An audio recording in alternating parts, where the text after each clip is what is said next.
Welcome into Hitting Hard with Jon Chuckery on this Monday morning. Today on the show, look back at the weekend that was for the Hawks. Really good on Friday night. Not so great yesterday, but no reason to panic. And we'll talk about some of these rumors about Kyler Murray coming to the Atlanta Falcons.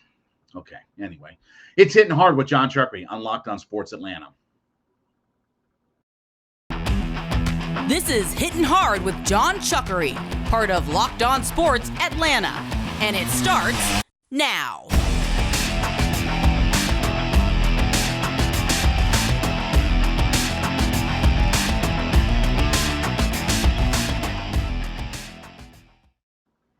Welcome into episode 12 of Hitting Hard with Jon Chuckery on a Monday morning with you. Appreciate everybody being a part of the show. We want you to go to our YouTube channel. Just putting your little browser up there in YouTube, Locked On Sports Atlanta. Hit the subscribe button. Give us a review. Tell us what you think about this show. If you're liking it, don't forget you can check us out on all of your favorite podcast platforms, including Odyssey. And I want you to follow me on my Twitter page. It's at JMCH316.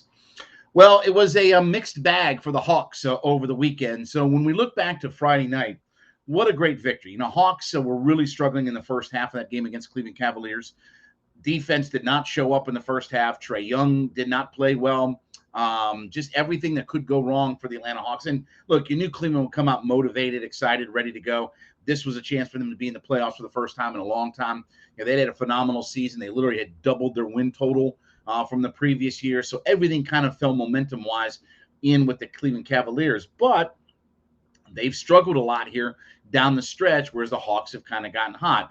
We knew no John Collins in the game. We knew no Lou Williams was going to be available, but the Hawks found a way to get it done. And, I thought the real kind of X factor in that game was how well DeLon Wright had played. I mean, he literally in the box score, if you look, only scored 2 points.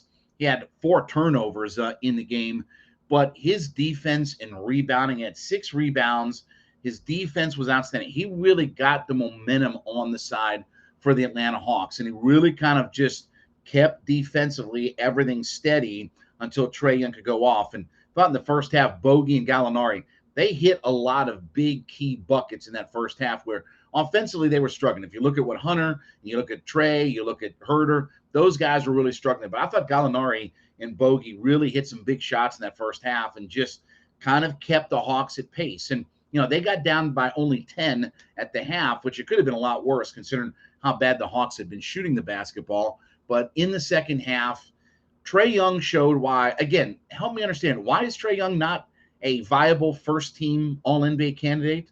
I'm confused. 8th most minutes in the NBA, most points, most assists, and he's only like 3rd or 4th. Okay, anyway, that's another discussion for another day. We've discussed that before on the show anyway. But he was outstanding in the second half. And you see, once he gets things going, once he gets it cranked up and going, then this offense really starts clicking. And it helps get everybody else involved. And, when he starts stepping back toward the logo and shooting his threes and hitting them, he's got it all working out there. He was outstanding in the second half of the game, over 30 points in the second half, and he really carried this team. In fact, his point total and his number of assists accounted for more points in the second half for the Hawks than the Cavs scored in the entirety of the second half. And they completely turned that game around in the third quarter.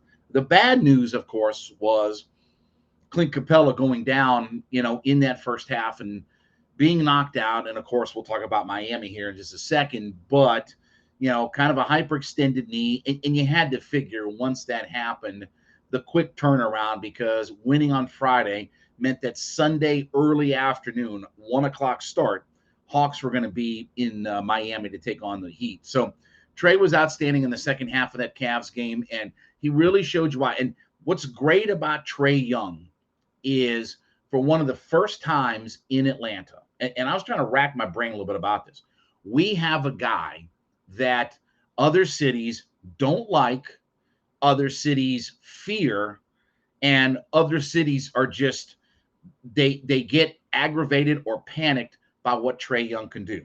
We've seen it with the Knicks up in New York. You saw it with the Cleveland Cavaliers. You saw him waving to the crowd as he went off the court. You saw him with the little shimmy, and all that. I mean, everything about Trae Young screams just This is what we want in Atlanta, right? We love our superstars. We embrace our superstars. And we haven't had guys. I mean, Chipper used to have some fun with the Mets crowd up there. They chant Larry, Larry. Now, to the point where Chipper named his son Shea, right, after Shea Stadium. But, even Deion Sanders or Mike Vick, people weren't afraid or aggravated by those guys because they were so talented and they were so fun to watch. And let's be honest, the teams weren't that good that those guys were on. People didn't get mad at Michael Vick. People didn't get mad at Deion Sanders. They appreciated their talent level and how good that they were. So Trae has become a guy that has become the villain that we needed, right? I mean, he's the villain that we long for and want. And listen, you know me, if you listen to me and heard me long enough, I like being the bad guy, right? I like being the heel. I like being the guy that, people root against and this, that, and the other. I embrace it. So Trae Young he's like me. Me and him should just give a big hug to one another and embrace the fact that we are heels. We come out and we get our fans cheering and their fans booing. It's exactly what we want. And it's a situation where he's embraced that role and you see him take over games. And again, I don't know how anybody could look at Trae Young play, even in these 2 nights of just playing games and not think that he, wasn't great. Now, let's fast forward to what happened yesterday. Yesterday was expected to happen. Hawks go down into Miami and they get obliterated 115-91 yesterday. Did not shoot the ball well. Hawks looked like a tired team. They were 10 for 36 from three-point land. They were only 85% from the free throw line, only shot basically 38.7% overall, lost the rebounding edge and all that. So all the factors that we're figuring into all of this was Clint Capella was going to be out. So there's your interior rim protector. There's your rebounder. Hawks lost the rebounding edge yesterday, and then no real surprise. What frustrated me about the game yesterday is, Miami's going to crank up the defensive intensity, and especially around the perimeter with their defense. And the Hawks were having a difficult time getting a lot of good looks at the basket. But the problem was when the Hawks did get good open looks, they weren't hitting those shots. And I'm hoping and assuming and thinking it's tired legs. We needed a rest because remember, they play Friday night. That game ends, sort of late, a little bit later than normal. I'm going to put it this way. It was, after 10 o'clock, 10:30 on the East Coast before that game is done. You're trying to shower, clean up, get ready. Clint Capella and that crew has to fly. They're flying right down to Miami because they have to play at 1 o'clock on Sunday. So you're not even an later afternoon, late night game or any sort of thing like that. You have to turn around in a very quick amount of time. So I'm not panicked about the Hawks. I'm not concerned about what happened yesterday. But in this series, it's going to be tough for the Hawks to get some of the open looks that they have seen in these last couple of matchups. But when they get them, they have got to hit those things. They have to find a way. As difficult as it is at times to get shots up against Miami, when there is a breakdown and you get one of those matchups and you get a guy open, it's Bogey or Herter or whoever, those guys have to knock down shots. I expect Trae Young to play much better in game 2. Trae Young was 1 for 12. I mean, think about some of these numbers. Trae Young is 1 for 12 from the field. He was 0 for 7 from three-point land. Bogdanovich was 0 for 8 from the field. He was 0 for 4 from three-point land. Okay, what's the chances that those two guys go 1 for 20 and 0 for behind the three?